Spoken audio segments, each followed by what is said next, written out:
forward, you did 100 Ironmans for 100 days in a row. Why the did you do that? Yeah, great question.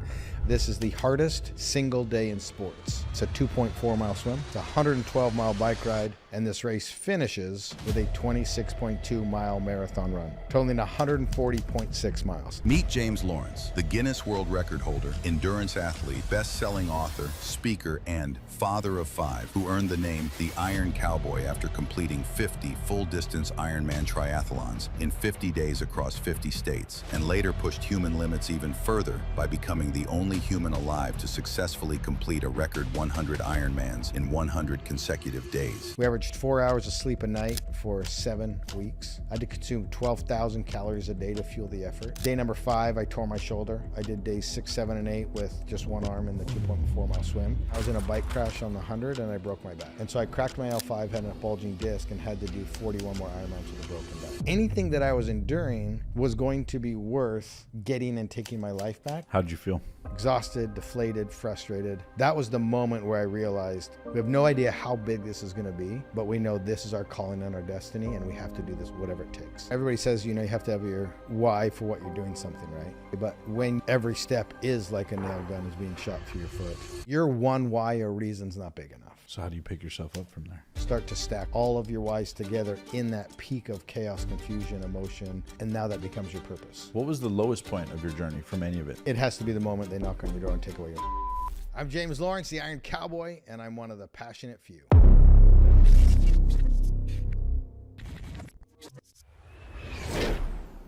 Thanks so much for being on the show today, James. What's up, brother? Omar, how are we? Man, appreciate you. Thanks for making this happen. I'm excited to do this. Timing is a thing, and I was in town. You called me up, and I was like, hell yeah, let's do this. Absolutely, brother. So let's get right into your story. We'll get into the background, but for people who may have not heard your story yet, can you give them context? Because this is incredible. You're known as the 50-50-50 guy, right? The guy who ran 50 Ironmans in 50 days in 50 states and did it all consecutively. Yeah. And then fast forward years later, you did 100 in a row for 100 days in a row. So talk to me a little bit about, for the audience who might not know, what is the 50-50 challenge and why the F did you do that? Yeah, great question. First, let's cover what an Ironman is. All right. So an Ironman is a triathlon, swim, bike, run. And my journey started with just a very, very short sprint triathlon, a mini. And I went home that day and I was watching NBC, and it was the Ironman World Championships.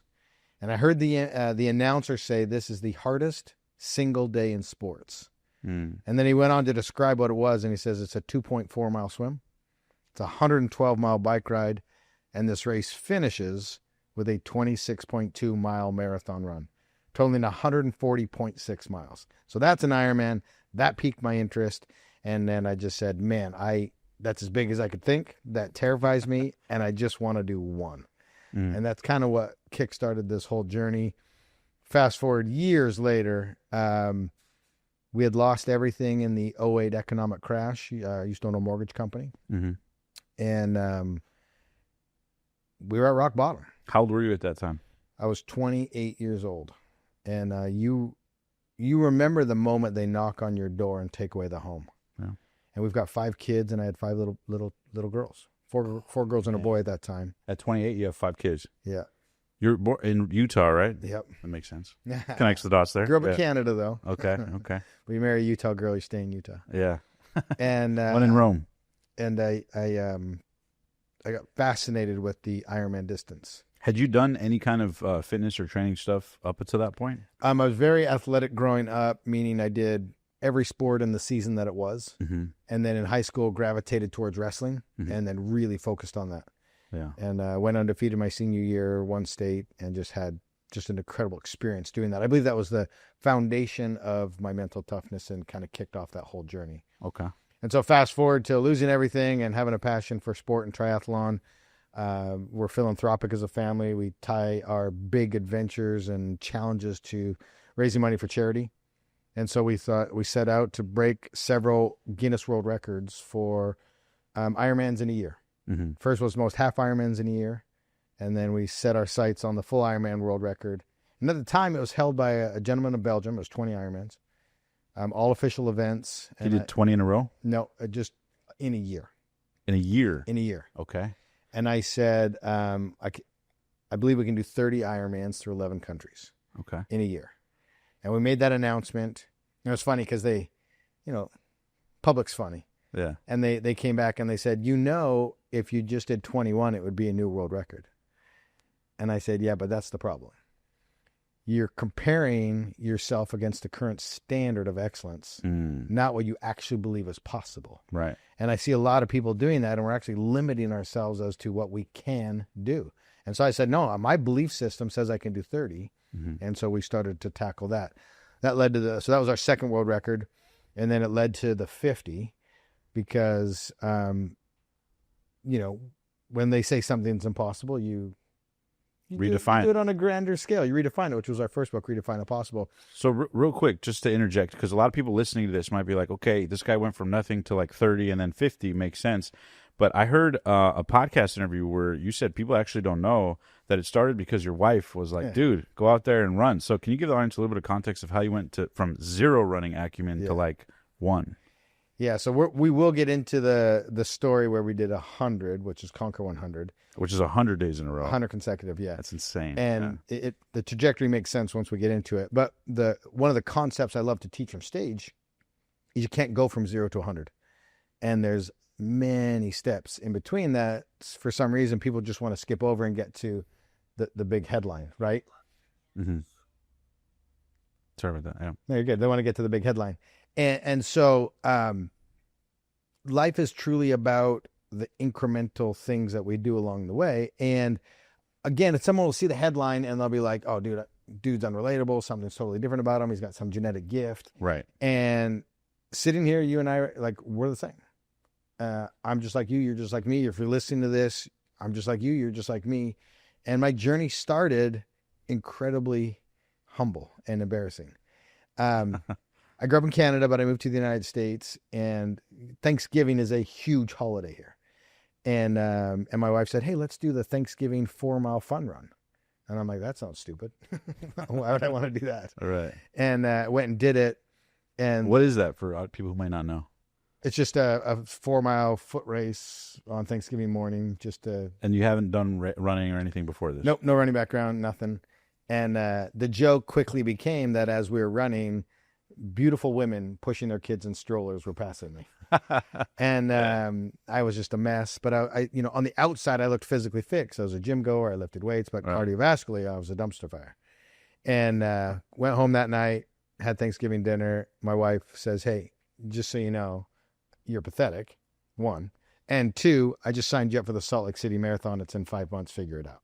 And ran the Salt Lake City Marathon, completely hated it.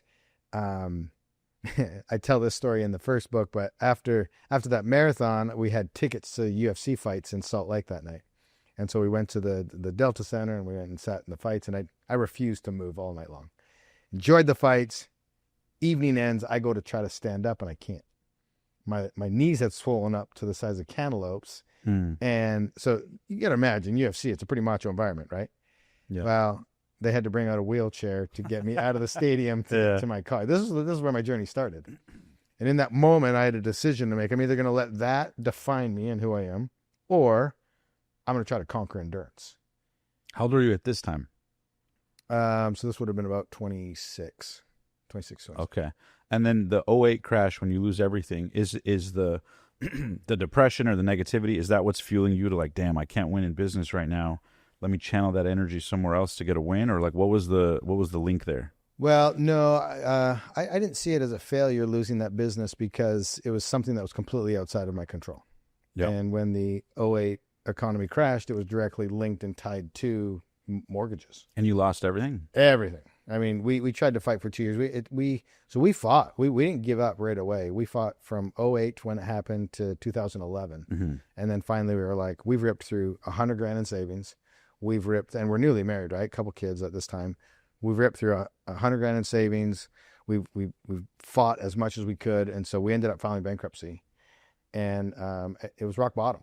And before that, you were making money. Oh yeah, I was living the American dream. I immigrated here. I'm an entrepreneur. I started my own company. We were doing great. I just bought my dream home. I bought a rental home. I bought a home. We were living in it. We were in the middle of building our dream home. Damn. And How much was the business doing at that time, if you don't mind sharing? Give or take. A couple million. Yeah. Yeah. And so we were really thriving. Yeah. And I had investments everywhere. And like I said, we fought for what, 08 to 11, that 4 years we fight. Damn. We tried to take everything and rip through everything. Of course, you have any assets, are taking it as we're going along. And you're just trying to figure it out and survive. And it's interesting now looking back, you can see the gift that it was. Right. Because I don't go on this journey. My life is nowhere close to where it is today. I don't become the person I am. I don't have the relationship with my spouse or my children that I do. My kids don't get a front row seat to the adventure, chaos, confusion, everything that happened. And so, yeah, the 50 ends up being a goal of ours after those world records. And so you literally went from 0 to world record? I mean, the time frame there was like 3-4 years. Okay, so you were revving up to it. Okay. Oh yeah, and after the marathon, when I said, okay, I'm either going to let this define me or figure it out, I dove into. My wife and I found triathlon together, mini sprints and Olympics, and Utah was a very vibrant triathlon community. Yeah, and we were racing every single weekend, learning, exploring, and adventure, doing like small racecations, and just absolutely loving it. What did you fall in love with about it? Running. Cycling. Yeah. Now it's cycling. I love that. But initially it was the complexity of triathlon isn't just like, okay, you got to be great at one thing. Like if I'm just trying to be a cyclist, I got to be great at being a cyclist. Triathlon was swim, didn't know how to swim, bike, run, strength training, nutrition, mindset, discipline, recovery. So it's like 5-6 disciplines that you have to master in order to be really good at triathlon. And so the challenge of it really intrigued me because I grew up an athlete, and once you get out of high school and college, your competitive outlets kind of disappear. Right. And so this was an opportunity for me to be competitive again. And you go against your age groups within a bracket of 5 years. And so you could really start to compete. And I started to be successful at those shorter distances. And then you graduate to the Olympic distance and then the half distance and eventually take on that full distance. So when you committed to the 30, how much of you was like, holy shit, can I actually do this, versus felt confident about it? It's interesting because I think being naive is sometimes a gift 100%. And a blessing. And I've always been wired in a way that you can't even question or open the door a little bit because then it floods in. Yeah, right? yeah. Commit first, figure out the rest later. Commit first, figure out the rest later. And I just had this like eternal optimism. We were just having fun and creating adventure. And I've always been, we're just going to figure it out along the way. And that's kind of the approach that we took. And man, it was hard, but there were so many lessons learned and opportunities and doors that opened. And like you said, fast forward to the 50, it was going to be 50 Ironmans, 50 days. And this was inspired by an ultra runner named Dean Karnazes. And he's kind of an OG in our era that did this kind of thing. And I was studying all the competition and guys that were doing incredible things. And I'm watching Good Morning America. Mm-hmm. And they were interviewing Dean, and he was telling the story about how he did 50 marathons in 50 days in all 50 states. And he was on TV, and he had written a new book called Ultraman, and all these things were happening. And I was in Arizona, and I was on race 27 of 30 in that year-long world record. And I remember just sitting there, and I looked at my wife and I said, I know what I want to do. And she was like, what? We're in the middle of chaos right now, dragging our kids across the world doing these world records. You bring the family with you guys? On some of them we did. Wow. Any ones that we could drive to, whatnot. But the 50, they came the whole time. But I looked at my wife and I said, Dean Karnazes? She's like, yeah. I'm like, if he's having this type of success by doing 50 marathons, what would happen if we did it with Ironmans? And she was like, shut up. Now's not the time. We got three races left to do this world record. And so I was like, I shelved the idea. My timing was a little off. But I revisited it after we were done and the chaos kind of settled. And then it took us 2.5 years to prep and do what we needed to do in order to put together what's known as the 50. And it was 50 Ironmans, 50 consecutive days, one in all U.S. states. In a row. Oh, consecutive. My God, yeah. Dude. Okay, so walk me through day one, mile one. Is part of you thinking, holy fucking shit, what did I just commit to? Like, take me to the mental dialogue and what's going on. 'Cause that's unbelievable. Again, it was interesting, too, because we did a lot of media leading up to it. And so you had the pressure on. Yeah, pressure's on. You got some sponsors on board. Social media was starting to pick up. It wasn't like it is today. But we were doing little interviews, and they would always ask me, "Hey, what do you think your chances are of finishing this?" And I would always pause and be like, 300%.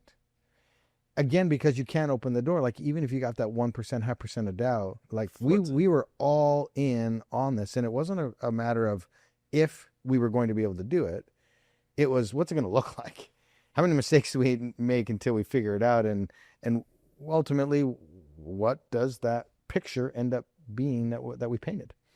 And it was interesting too, because I'd already broken the 2 world records. I'd established myself as someone in the endurance space. And the records were the 30 in a year? Most half Ironmans and most full Ironmans in a year. Gotcha. And so I was like, this is it. I've been patient. I'm going to ask for sponsorship. We need funding and support. We need a team. We want to film a documentary. And this is it. This is where I make my big breakthrough. And I got no after no after no. And in fact, companies would say, this is incredible. And I'm like, yeah, here comes my yes.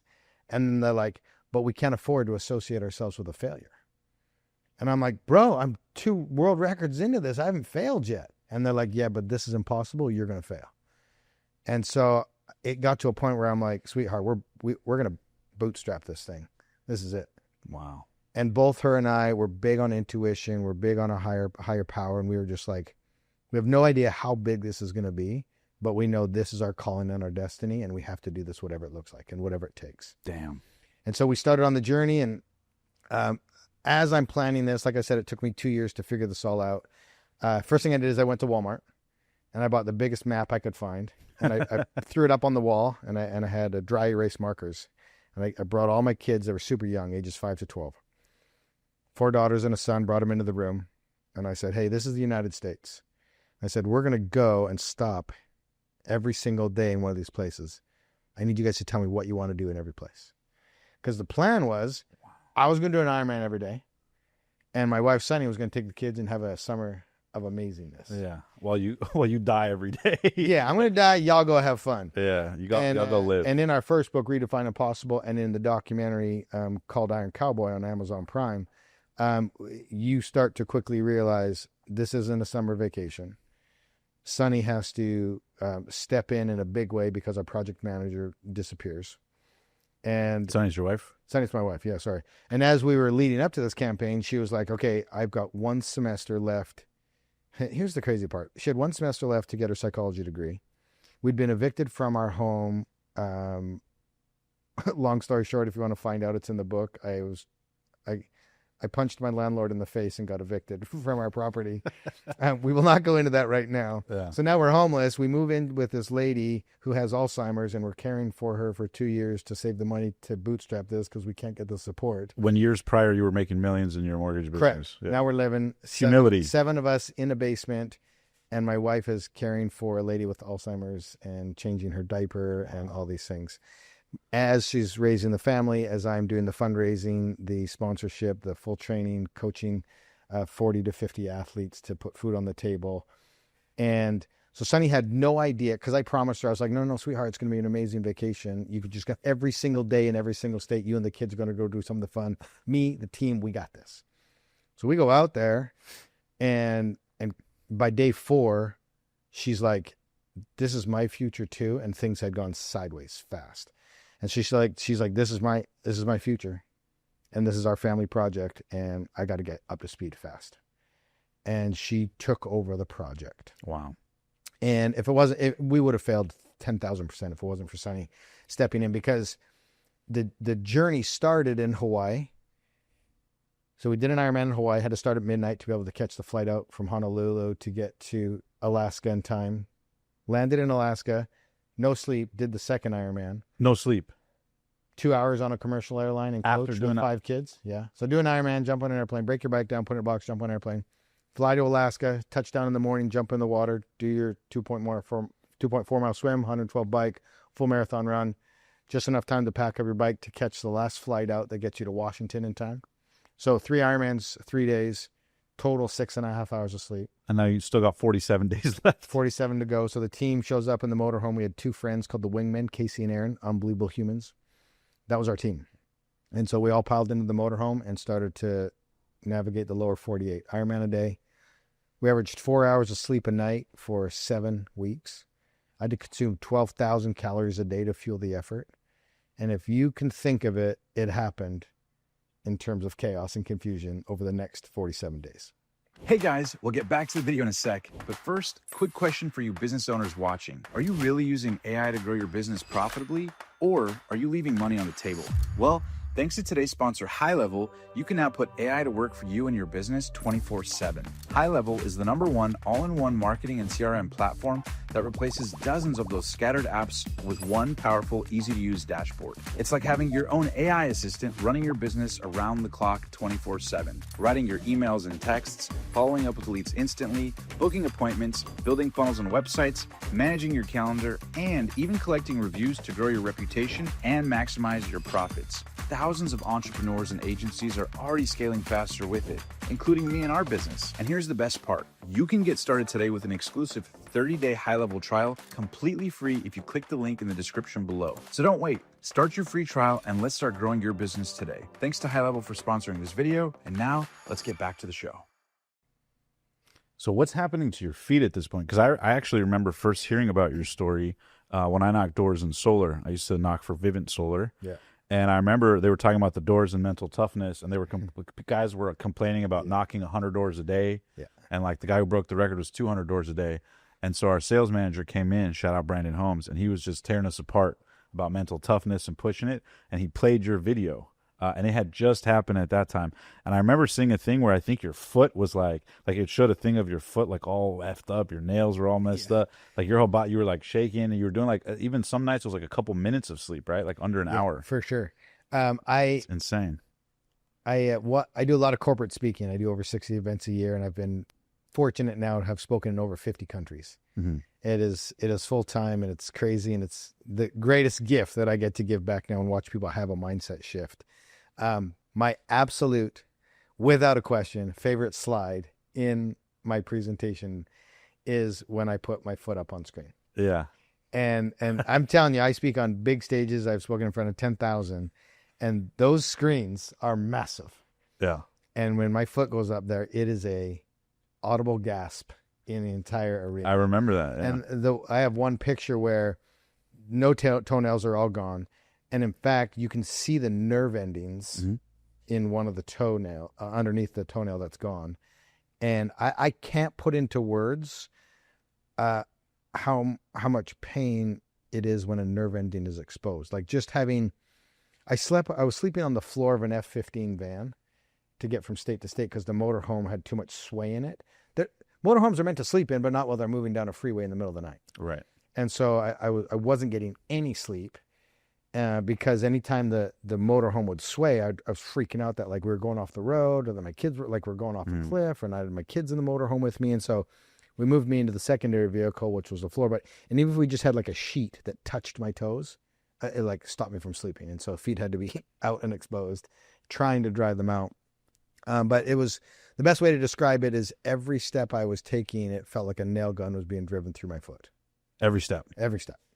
And you're only a couple days in at this stage. Yeah. So the peak, that picture that I put on stage was day 16.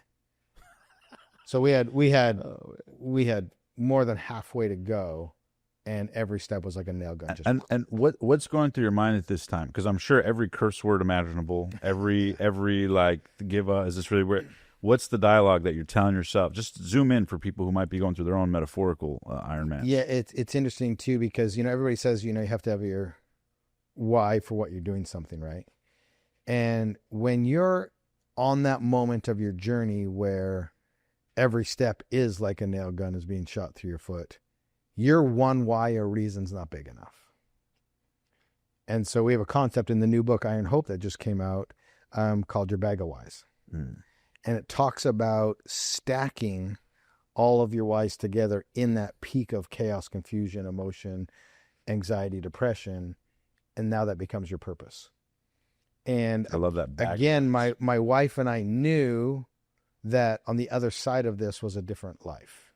We didn't know what it looked like. We didn't know how big. We didn't know what it could be. We didn't know which doors would open, but we knew things would shift for us. Gotcha. Yeah, a book, speaking event, whatever it would be. And we had no idea, but we both had like full faith. This change. And if you remember, they knocked on my door and took away my home. And so when you're in that moment and you've got 4 beautiful daughters and you've got a son and you're trying to provide for a wife and everything's been taken away from you, you can take those nail gun shots because you know, and your purpose is to take your life back. As I'm out there on the run trail or the bike course and I'm looking at these beautiful homes as I'm biking past them, I'm thinking to myself, I'm going to build that for my wife again. And they're never going to take away my home. And I would have regretted giving in to the pain or the discomfort and be in the position that I was before. And so anything that I was enduring was going to be worth getting and taking my life back. And I promise you, they will never take my home away again. So that was the fire. Yeah. Yeah. Was there ever a point where your mind was thinking that, but your body was giving out? Where like limbs started to go numb or anything like that along the journey? Like any things you remember that were particularly like, holy shit, what is going on here? I mean, day 18, I fell asleep while I was riding my bike and I crashed. You fell asleep? Yeah. Yeah. Well, when you get 4 hours of sleep a night and you're trying to cover 145 miles on... Is it a haze? Is it a little bit of a haze when you're like, 20 days in and you're barely in your sleep? Oh, dude, it's like it'd be hard to fall asleep in the swim. By the time I got to the run, that's when the community really came out. So you're chatting, you're having conversations. I've really woken up by then. But the bike ride, it's like you can get into your aero bars in a comfortable position, stop pedaling, and now you're coasting. And when you can literally fall asleep in 3 seconds, it doesn't take much. Yeah. And if you just blink for a little too long and you're no longer pedaling, you're just sitting there, you're in your comfortable bars, you're down. Yeah.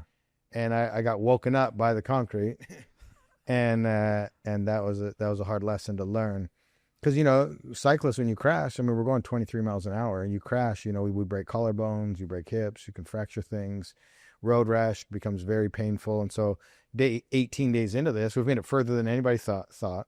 It was 106 degrees outside in Chattanooga, Tennessee, so that wasn't helping. It was really warm outside. Yeah.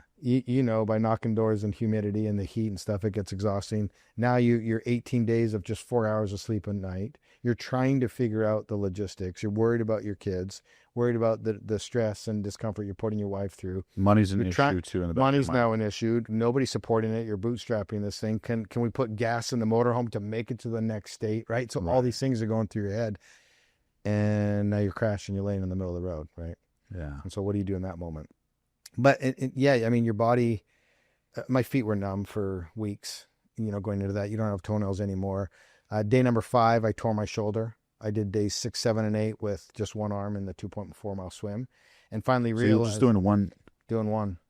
And I finally realized, like, pain reaches a certain threshold, and then you just have to learn to manage that level of pain. And so I'm like, it's going to hurt either way. And so I knew the swim was going to take me about an hour, 10 minutes. And so I'm just like, okay, grit your teeth for an hour 10 every day. Make it through that. Try to stay awake on the bike.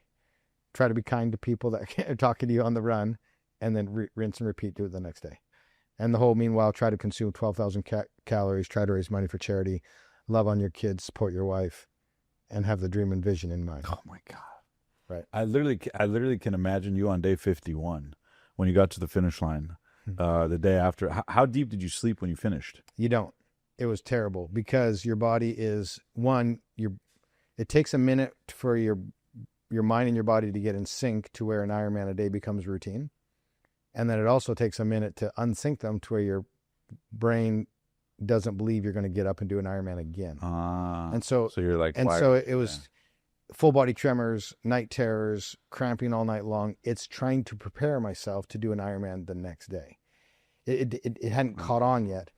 But day 51 was a lot of fun because Rich Roll came to Utah and did day 50 with us and then said, I'm your first podcast. And he interviewed myself and the 2 wingmen in the house we were staying at. We had to rent a place for a week. And we did a podcast with Rich the following day. Yeah. Wow.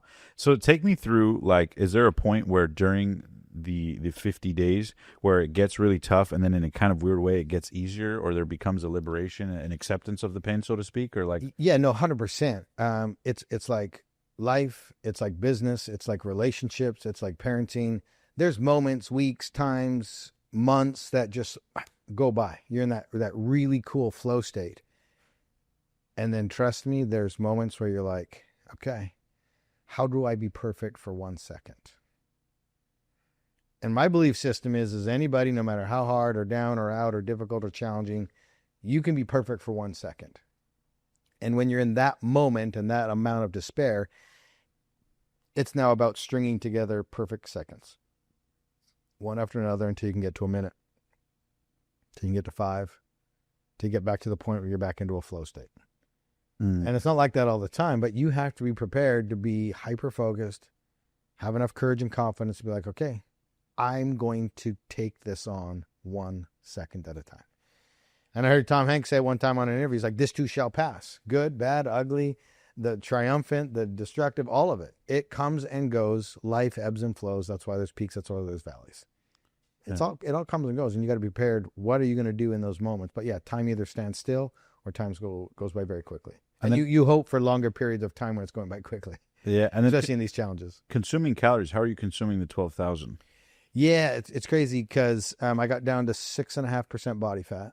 Yeah. But we maintained my weight, and so my body composition changed a lot. But I was eating whatever was put in front of me because my body became so metabolically efficient, it would just turn anything into fuel. Yeah. And so early on, we ran into an issue. Casey and the wingman, Casey and Aaron, the two wingmen, would drive the motorhome through the night to get us to the next state. And when we were driving from Vegas to Arizona, Casey smokes a deer in the middle of the night, takes out the front of the motorhome, which eliminated our generator. So now we no longer had air conditioning heading into June and July in the South. How many days were left on the thing? This was day 7. We had 43 days left. God. And so now we can't put food in the fridge, and we don't have air conditioning. So now we have to feed the team and myself, who's eating alone 12,000 calories a day. And so now we were at the mercy of anybody that was showing up that would bring us food and support us. And it was amazing to watch the community come together because we had volunteer ambassadors that were helping us every single day to put these events on. Wow. And they would talk to the tri teams and the run clubs and get people out to come support us, because every night we were doing a 5K for charity inside of our Ironman. And it was to raise money for the childhood obesity epidemic. This is the first generation ever where the parents are slated to outlive the kids. Wow. And I just saw a statistic the other day, a percentage. 47% of Americans are obese. Not overweight, obese. And so there is an education issue and an action problem in terms of our health style, our lifestyle and our health awareness. But we were specifically focused on the childhood obesity epidemic. So we're running that 5K every single night.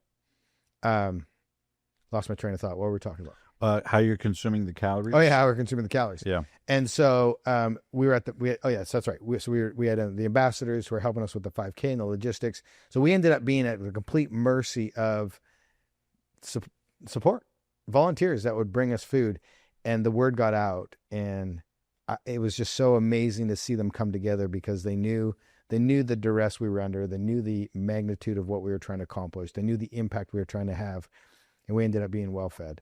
But it took away all of our control as to what it was. Right. Because we were just so grateful that people were bringing us food. And I literally, whatever was in front of me, I ate it. And yeah.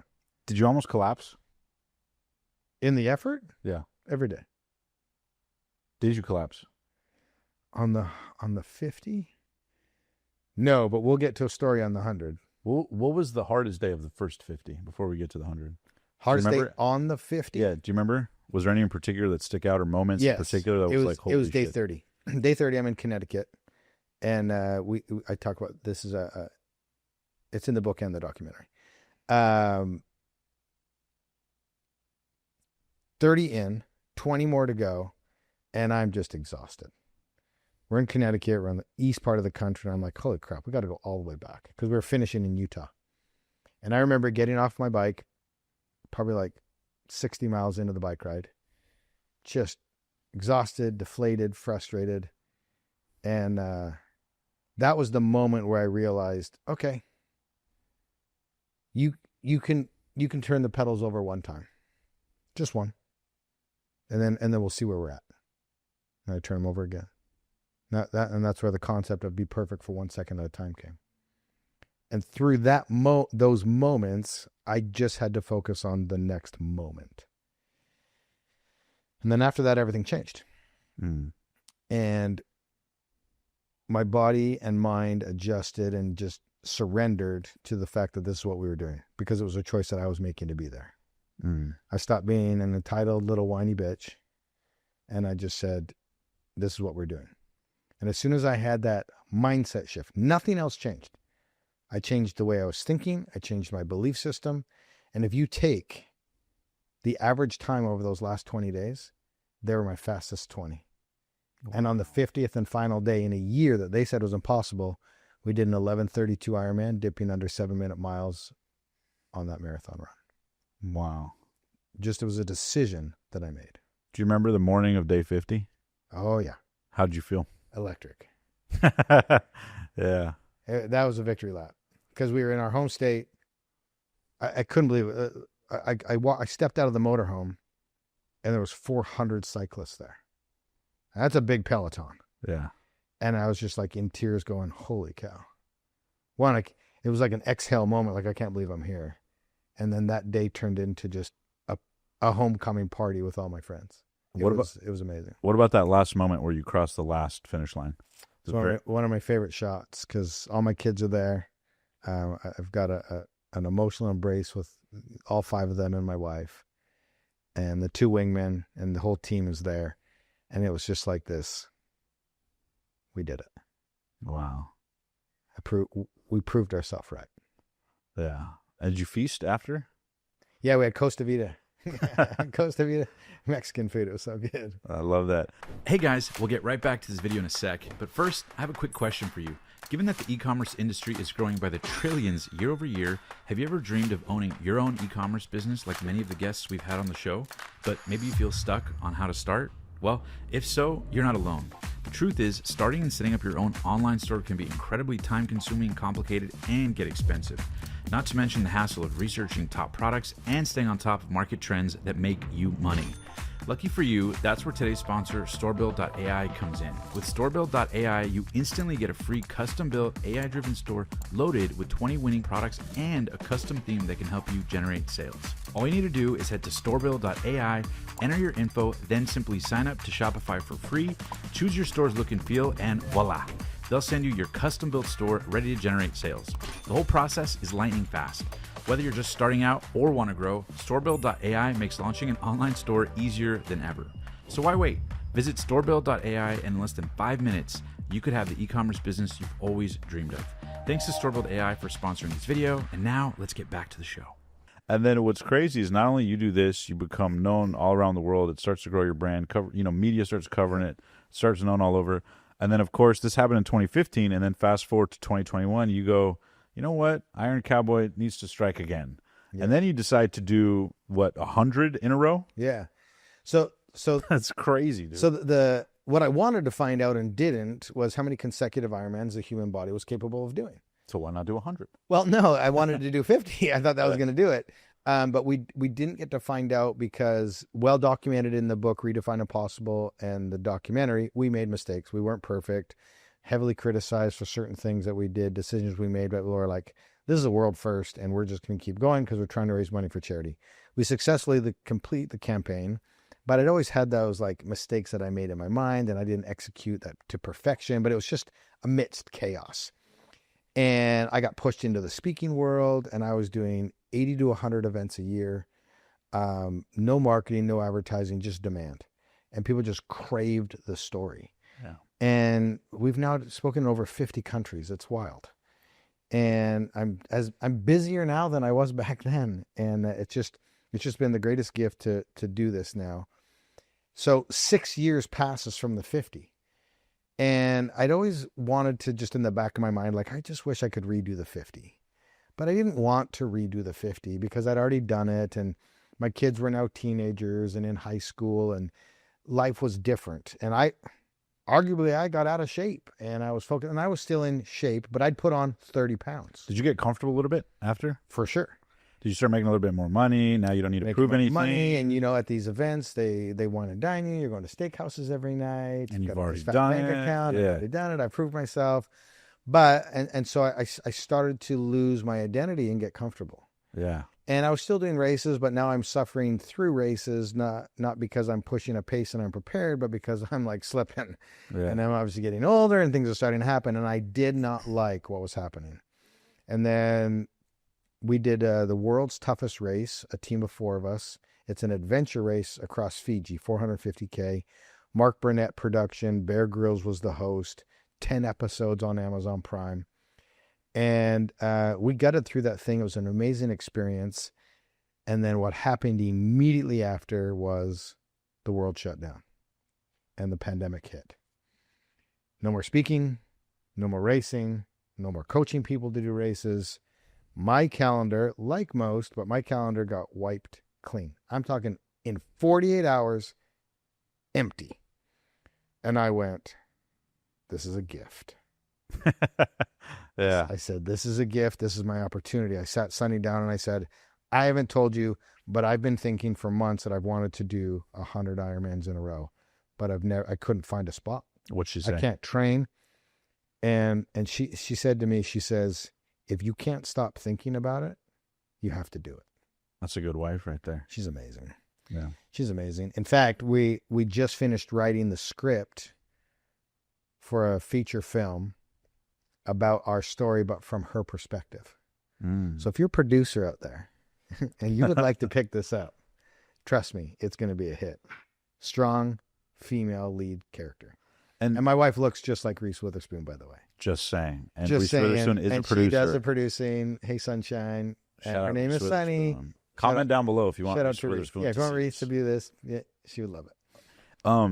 So let me ask you this: where did you meet your wife? UVU. Okay. Here's the crazy thing. Like I don't believe anything doesn't happen for a reason. I'm not a guy that goes to school. And Same. And I am a proud millionaire as a high school graduate at this point in my life. But I went and I got convinced that when you're in the United States, you go to college. So I registered, and my first block semester, I was in a psychology class, and I met Sunny. Wow. And this year we're celebrating 25 years of marriage. Wow. And so that's the only school I did. I did that 1/2 semester, and I was like, dude, I got my green card. I'm out. Yeah. And the rest is history. But I said, sweetheart, I just keep feeling that I have to do 100. And she was like, if you can't stop thinking about it, then we needed to do it. And why 100? It's funny because I was on the Andy Frisella podcast, and I'm friends with them. And shout out Andy, and he created obviously 75 hard. And I was like, man, 75 would be cool. But I kept saying 75 in my head. And I was like, dude, that doesn't scare me. And so I knew it wasn't big enough. And then I got all the way up to 100. And I'm like, okay, doubling what I've done before. And I know how bad that was. That now I'm scared. Yeah. And so we settled on 100.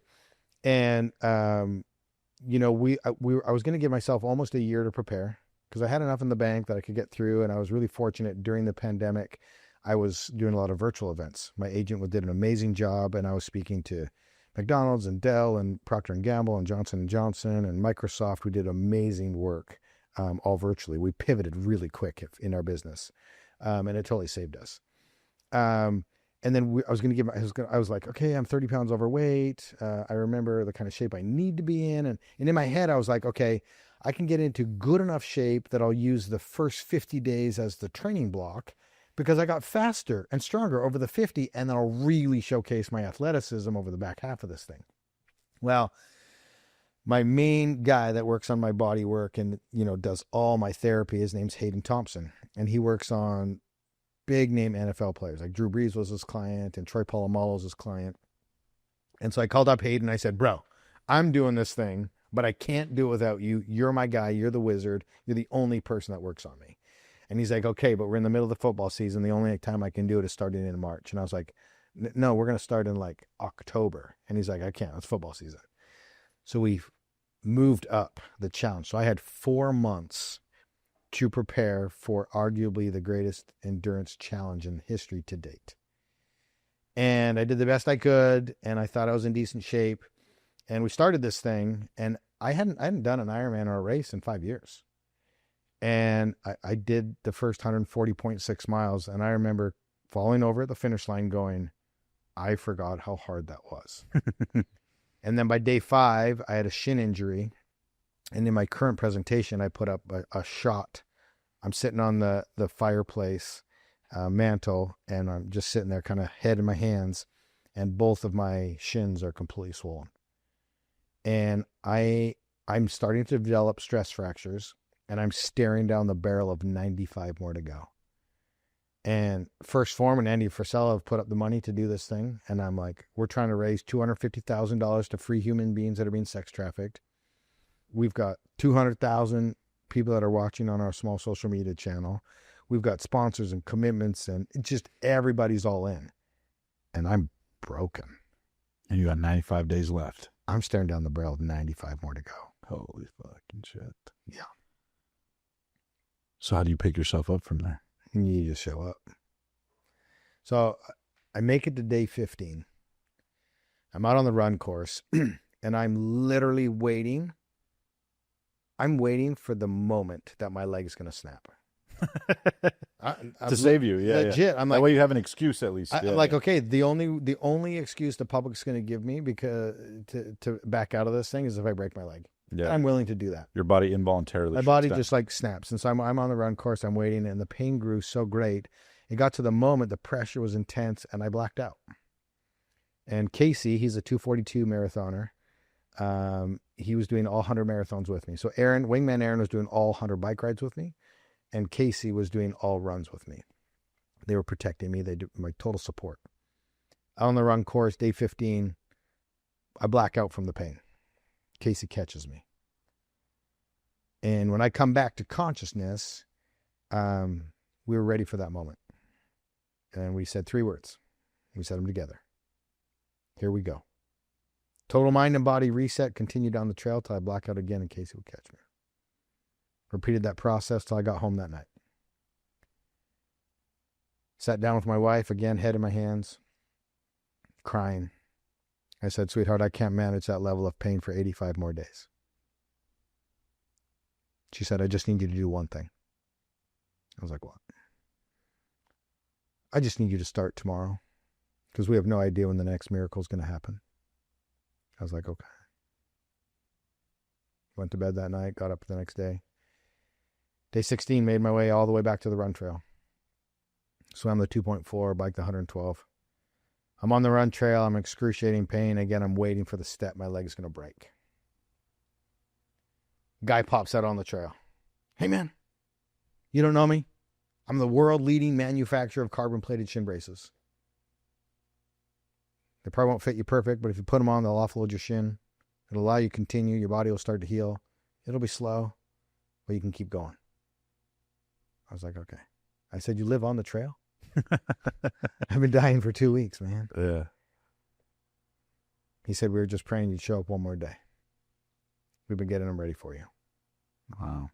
And we put them on, and I got to break my own world record and reset my own history, and then continue to march on till we got to 100. And so many things happened in between all of that. But how much different was 50 than 100? You know, on the outside looking in, it's like, oh, it's the same thing, but you just doubled it. Very different campaigns. First one was I was prepared. I was physically fit. And it became more survival because of exhaustion and chaos, confusion, and management. And then the 100, there's a massive difference between 7 weeks and 14 weeks. Right. There's a big difference between 7,000 miles and 14,000 miles. And this 14,000 mile one, I was broken on day 5. So this one became insane war. Yeah. Insane endurance through massive amounts of pain. It no longer became my desire to showcase my athleticism. It became, how do we not quit? How do we manage pain? How do we still raise the money for the sex trafficking victims? How do we bring community together coming out of the worst social experiment in history where we isolated ourselves and weren't allowed contact?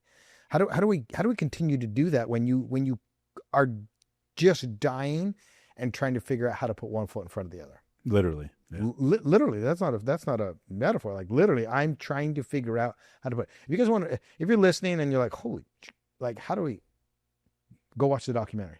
It's on Amazon Prime. It's award-winning. It's called Conquer 100. We're nominated for an Emmy. Completely, it puts to life these words that we're saying, and then that's why we wrote Iron Hope, was to really document the lessons, tricks, strategies that we used in order to not only navigate the 100, but the 20 years of endurance challenges that we've tackled. Now, can we zoom out for a sec and ask a question about mental toughness? Because a lot of people are hearing this, and to be honest, most people will never even do one, let alone 50 or 100, right? Mm-hmm. I mean, it's hard enough to get them to walk anywhere nowadays. Can you talk a little bit about the biggest maybe misconception people have about mental toughness? Because now you've spoken at hundreds of companies throughout the years. You've seen thousands of people, if not tens of thousands or hundreds of thousands of people. What's the biggest misconception people have about mental toughness? That it's a gift that certain individuals are given at birth, and if you don't have it, you can't develop it. Number one question as I get around the world, how do I become more mentally tough? It's the number one question. Because they're like, okay, that's great for you. You're gifted. And I'm not. I'm just like you. I've had every genetic test done. There's not a single genetic marker that separates me from anybody else.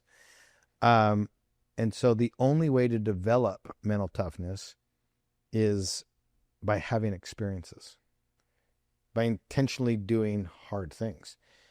That's what I said on pushing through pressure. Yeah. It was interesting because I was on Andy Frisella's podcast, and he writes about this in his book when he released the book about 75 Hard. It was the MF CEO project. And I said on Andy's podcast, I said, yeah, the secret to success is intentionally doing hard things.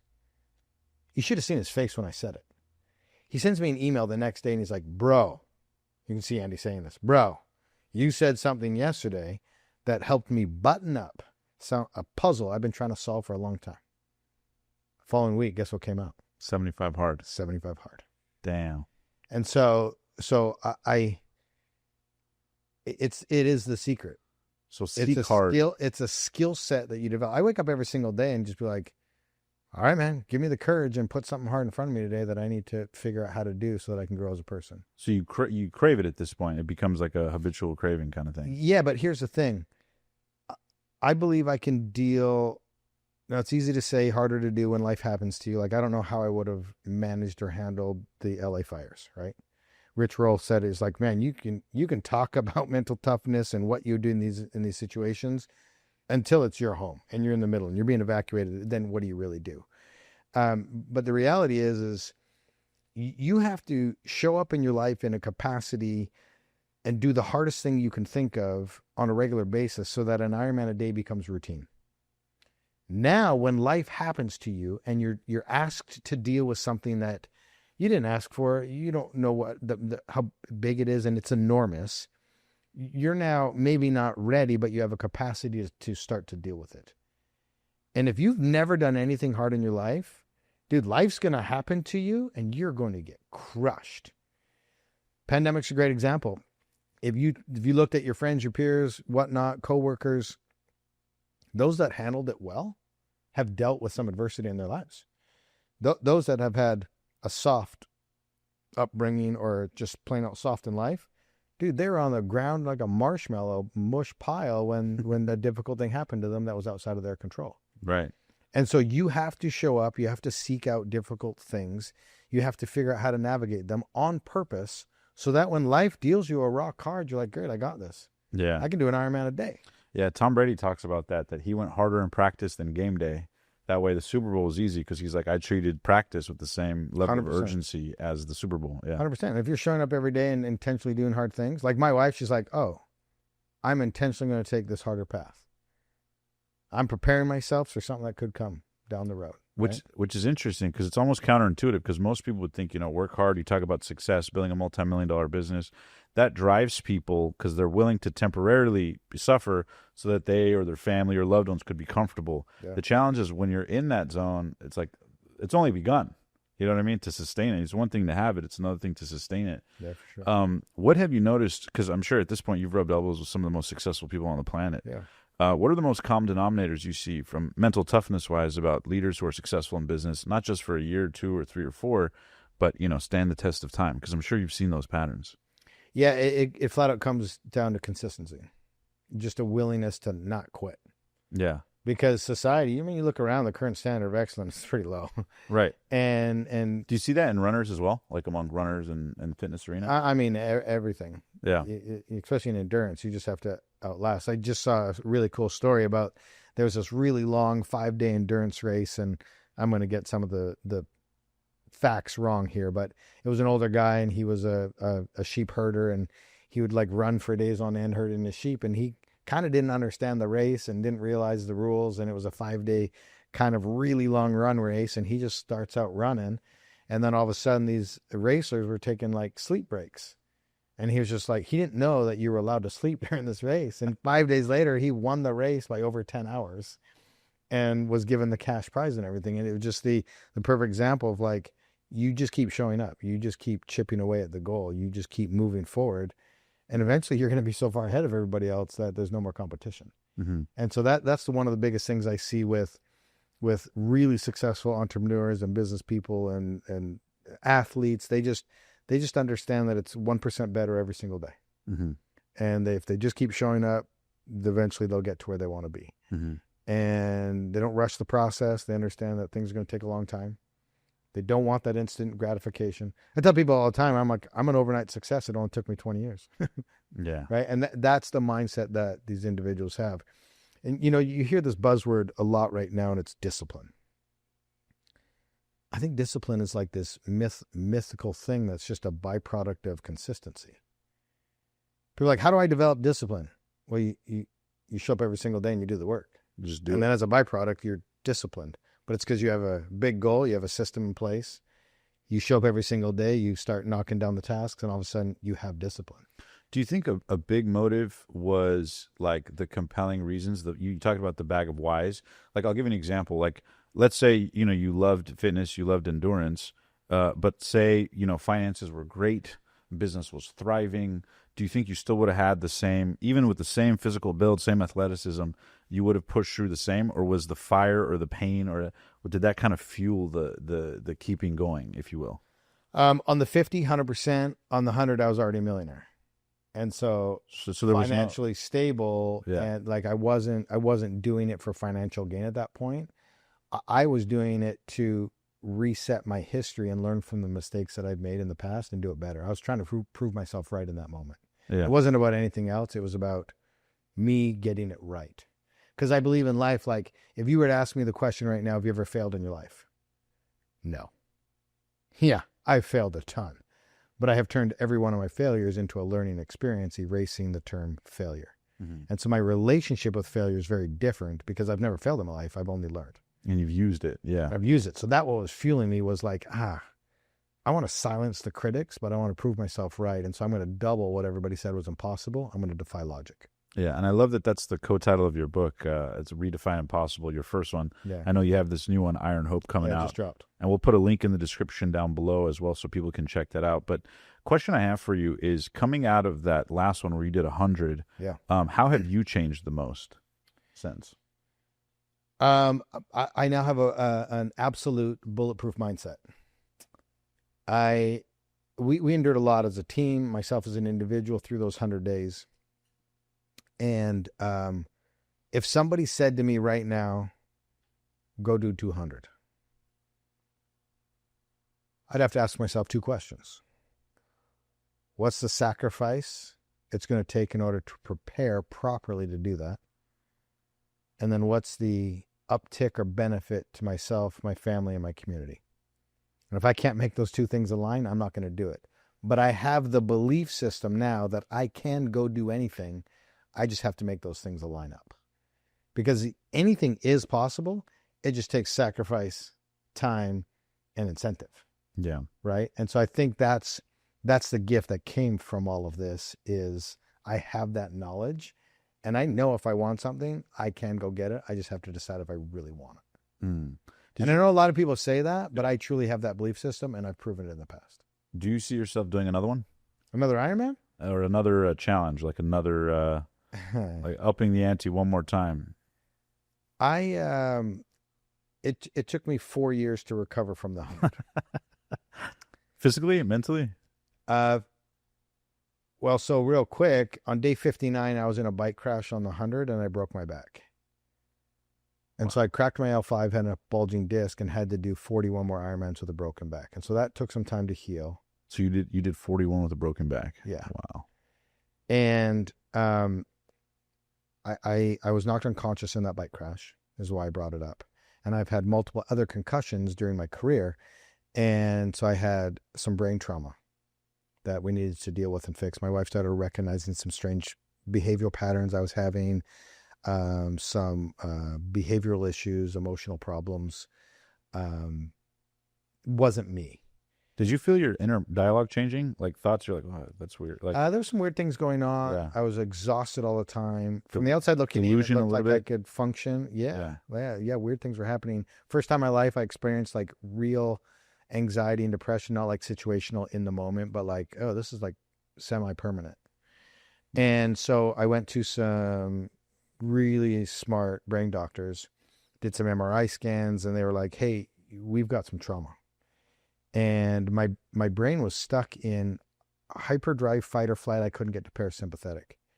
And my eye movements were in the millions. Like so the stakes had to be super high for you to have, like, you feel the gap between normal life, civilian life. Yeah.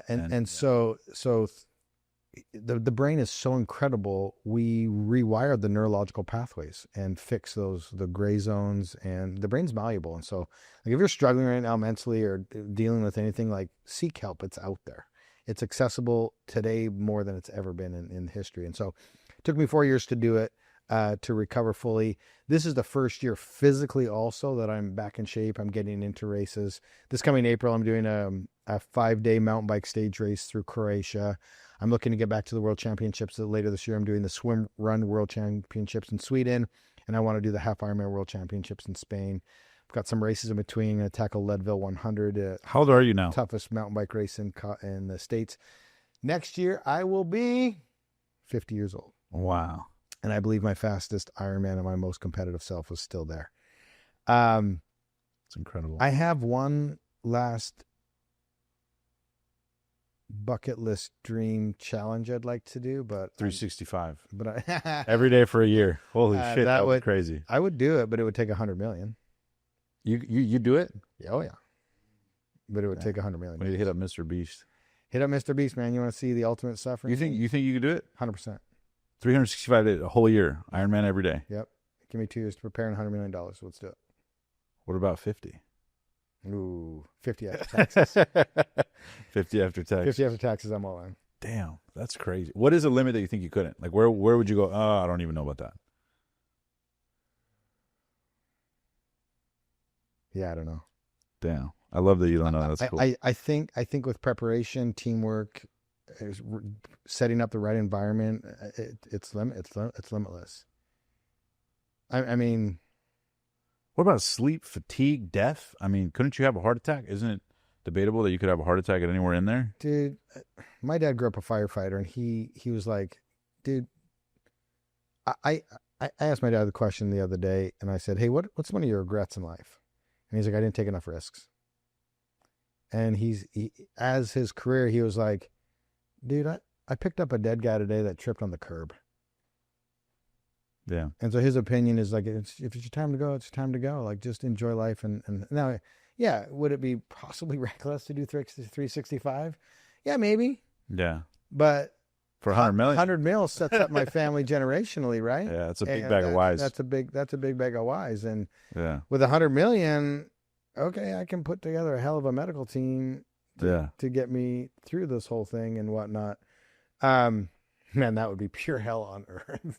Dude, that's actually insane. That would be the longest damn year of my entire life. That'd be insane. It'd be insane. Now, okay, let me ask you Let's this. not put that out there into the universe. I believe manifesting, so I didn't just say that. We put that out here exclusively, folks. So one more question I have for you is zooming out from the entire experience. I'm sure people ask you on a practical level to apply it to themselves. Sure. You talked about in the interview with Andy and Sal. I listened to a bunch of your interviews, but you said something really interesting with Andy and Sal about the average person needing to build their I forget what you call it, but it was talking about like going from 0 to 1, like building their own, stacking wins. Yeah. It was a concept. Can you elaborate just on how people on a practical level could listen to this and maybe go to implement it? Maybe they're a business person, a salesperson. Maybe they're in a 9-to-5 and trying to leave and start their own thing. Maybe they're just trying to get in shape. Maybe they're trying to, confront their own version of mental toughness, but they need an arena to play in, practical step 1, step 2, if you will. Yeah. What advice would you have to people on how to do that? Yeah, one, you hear a lot of people say you have to have the big goal that scares you. You do. But dude, you got to put it on a shelf and you got to forget about it. Once you have the dream, then you got to reverse engineer it all the way to step 1. And step 1 has to be so freaking easy that you're guaranteed to accomplish it. Like go to Walmart and get the map. Exactly. Go to Walmart, get the map, put it on the wall, and you got yourself a dry erase marker. Yeah. Gather your 5 kids around the kitchen table, right? And then you have to start to stack wins. Success breeds success. Confidence breeds confidence, right? And a lot of people, what they do is they set this big goal and then they start taking these big steps and they fail. It's guaranteed you're going to fail because you don't have the knowledge, experience, the connections to accomplish it. And then you fail enough times, boom, now you've wired your brain and you've associated yourself as a failure, and then you quit. That's why most people quit, because they try to go too fast. They don't respect, one, the enormity of the goal, but the time frame that it's going to take to accomplish it. If you got a big goal, man, put time aside. Like you got to be patient on how to get it. My number one rule, there's the old adage of burn the ships. Yeah, if you want to take the island, burn the boats. Yep. I disagree. Rule number 1, keep your day job. Put food on the table, take care of your needs, and you burn the candle at both ends, and you put in the work. Especially when you're young, man. Dude, live in your car and eat ramen. I don't care what you do. Especially if it's just you. Keep your day job, put food on the table, chase your dreams. Because it's going to take 10 times longer than you think, and it's going to cost you 10 times more. And when you burn the ships, you get desperate. Now, for me, I was in a little bit different scenario. The economy burnt all my ships. It was a nuclear bomb. And so I didn't have a choice, and that's why it allowed me to go all in and make those sacrifices. But if you have a good job, dude, keep it. Take care of your wife. Take care of your kids. Bare necessities needs to be priority number 1. Build your dream outside of that. You're young. You're ambitious. Work hard. Make sacrifices. What was the lowest point of your journey from any of it? Do you remember a day where it was like the worst day? Whether it be on the trail, whether it be financially, just the hardest day for you or your family along the journey? I mean, it has to be the moment they knock on your door and take away your home. That was harder than the Ironmans. Oh, 100%. Yeah. As a man and as a provider, I remember, and again, we share this story in the book, but our landlord was desperately trying to get us out of our contract, and he was doing everything he could, breaking the law, which leads to what I alluded to before. I punched him in the face and got evicted. He was trying to do it on his own. Did you do it in front of the kids? I gave him an easy out. No, I did it in front of my wife, though. She was pissed. But he had limited heat to the house, our landlord. And we had a small fireplace, and I was doing everything I could. And I remembered I have to wake up every hour and put wood on the fire because all my kids were sleeping in the front. We lived in a 1-bedroom house. It was like 800 square feet, 7 of us, and no heat. And 7 of you guys, 800 square feet? Yeah. And we're in middle of the winter in Utah. It's below 0. And so all my kids, we brought them into the front room, and I'd wake up every hour to put wood on the fire to keep it burning so my kids... And, they never knew how bad it was because we were like, hey, we're going to do a campfire in the front room tonight. Yeah. You just frame it. You just frame it as an adventure. Yeah, an adventure. We're having s'mores for dinner. And one of my best friends at the time, his dad worked in the coal mines in Utah. And he brought me over this cardboard box of coal rocks. And he said, hey, man, I know you're doing everything you can. And here's a box of coal. And this will burn all night long so you don't have to get up. And that was those moments are one where you're like, holy shit, like, what are we doing? What are we doing? But it was the time we were just fighting because we didn't have anything. We're on food stamps. We're like trying to survive. I'm doing odd end jobs. I'm hanging cabinets in the middle of the night on construction sites to get a couple $100. My wife's babysitting kid. Like, we're doing everything we can. It's an economic crash. We're all struggling. And so that was kind of like a super low, humbling period. Yeah. Humbling period. I mean, I have 5 small children, and my friend recognizes it and brings over a box of coal so that I can get more than 4 hours of sleep so that I can get out there and work nights and days. What advice would you have for yourself being on this side of the fence, building this multi-million-dollar business, impacting millions of people, being a best-selling author, your show's on Amazon, like you're in a totally different place now. I'm telling you, it was surreal. I'm walking through the airport 2 days ago and I look over and I'm like, holy shit, there's my book. Oh, wow. And I'm right beside a United States president's book. And I'm like, and right to the other side of it, I'm like, there's Oprah's book. And I'm like, holy crap, how'd we get here? It was like a surreal moment because then you're right. You flash back to those moments where you're like, dude, I was homeless with 5 kids. Yeah. And I'm an Emmy nominated, subject to 2 documentaries. My book's sitting on the Barnes and Nobles. I walked into a Target the other day in the middle of Atlanta and my book's there. Yeah. Come on. And now Reese Witherspoon's going to star in your biopic, right? Thanks, Reese. I appreciate that, sweetheart. I love you. But being on this side of the fence, what would you say to that younger James who was sitting there, maybe tail between your legs thinking, what the fuck am I going to do? Knowing what you know now, what would you tell that young James who was looking for answers? This was, I believe, a characteristic or a trait that I was born with. And it's the advice I would give myself and what I tell my kids and what I would tell all their peers. It's okay to be you. Nobody believes in you until you believe in yourself, and you have to do that.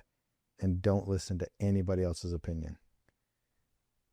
Don't listen, because they don't have the knowledge, the experience, your belief system, your courage, any of that. Like, just be authentically you and just keep showing up, because brother, it's all worth it, and you're going to be second to nobody. I love it. Well said by the Iron Cowboy. Let's go. My man, James. One more game before we wrap up here on the show. We play a little word relation game. Uh-oh. So this is going to be a fun one before we wrap up here. Give me a break. That's right. You're a millionaire, though, right? That's right. You know something. Here we go. So we're going to play a quick little game. It's called First Things First. Okay. The way the game works is I'm just going to rifle off a quick word or phrase, and then you just tell me the first word or phrase that comes to mind. All right. Like a word relation game. The only rule is that you can't repeat yourself twice. Okay. Okay? Okay, here we go. Day 1 of 100. The 100. Pure excitement. Day 100. One more. Fatigue. Because we didn't get into it, but after we accomplished the goal and we were done, I got up and I did one more. You did 101? Yeah. For fun. Because leaders lead, and they lead from the front. I'd be a hypocrite if I got on stages around the world and said, I get it, you're broken, you're defeated, you can do one more, if I didn't do it myself. So you did 101 just for shits and giggles. That's fucking awesome. That's fucking awesome. Fatigue. Temporary. Sleep during those challenges. Limited. Most people's biggest limiting belief. Fear. The greatest advice you've ever been given. Believe in yourself. Worst advice you've ever been given. Holy crap. I'm going blank. Worst advice I've ever been given. It's going to be easy. Your bag of whys today. Legacy. The thought you thought most often to get you through every one of those days. Next step's not going to kill me. Ooh, next step's not going to kill me? Yeah. Money. Easy. Losing everything. Best thing. Your wife. Dream. Kids. Miracle. 100 million. Happening. Your film. A Golden Globe. What physical exercise you'd recommend people do to get started if they walking? I love that. Can you elaborate? Like, is it a crawl before you walk before you run type of thing? No, if you're on a health and fitness journey and don't know where to start, have to be in a calorie deficit. So track your food It's simple. There's free apps. Use MyFitnessPal. I don't care. Macros, fats, carbs, proteins, calories. If you can only track one thing, it's calories. And then move. And walking is enough. You do a 30-minute walk, you'll burn 300 calories. So eat your normal metabolic burn for that day. Go on one walk, and you'll be in a deficit. And that'll start your journey, and that's enough. That alone will change your life. And there's not a single person out there that cannot just start walking. And you can track your food. It's very possible. Because most people don't understand how much calorie is in anything. And because this is an entrepreneur business thing, and a lot of entrepreneurs get the entrepreneurial side right, but their health wrong, you would never go into an entrepreneurial journey and not track finances, money in, money out, metrics. I'm going to do this. And so KPIs. All that stuff. So why wouldn't you do the same thing with your health? You're not going to reach your entrepreneurial goals without tracking those things. Guarantee you're not reaching your fitness goals and health goals without tracking things. Have to know what you're eating. Your story. Not over. Your future. Limitless. When you're dead, gone, and nothing but a pile of dust, what do you hope the world knows James Lawrence, the Iron Cowboy, for? Hero in my own home. Oh, man. I love it. And the last one, you ready? Ready. Passion. Family. I love it. James, thanks so much for being on the show today, brother. Appreciate you, man. Where can people find out more, learn more about you? I know you also have the book, the documentary. If you could plug any one of those, we'll put those in the links below. Yeah, biggest social media channel is Instagram, Iron Cowboy James. Anything we do, events we're putting on, retreats we want to experience, everything can be through that social and on our website, ironcowboy.com. Please support us, purchase the book. Go check out our free assets on Amazon Prime. A lot of great free content out there. But this book right here, Iron Hope, it's a game changer. One of my favorite books in the world is Man's Search for Meaning by Viktor Frankl. Viktor Frankl, we have it here on the shelf. And it's my favorite book. It's an annual mandatory read. Why is that? And because he tells a story about how he could tell the moment that somebody lost hope, and it's because they died. And if that's true, then hope is life. And so that's why we titled it Iron Hope, because our team's willingness to suffer intentionally is giving people hope on their journey, trying to deal with things that they didn't ask for. My man, James, thank you so much. Guys, make sure to check it out, Iron Hope. We'll put the links in the description down below.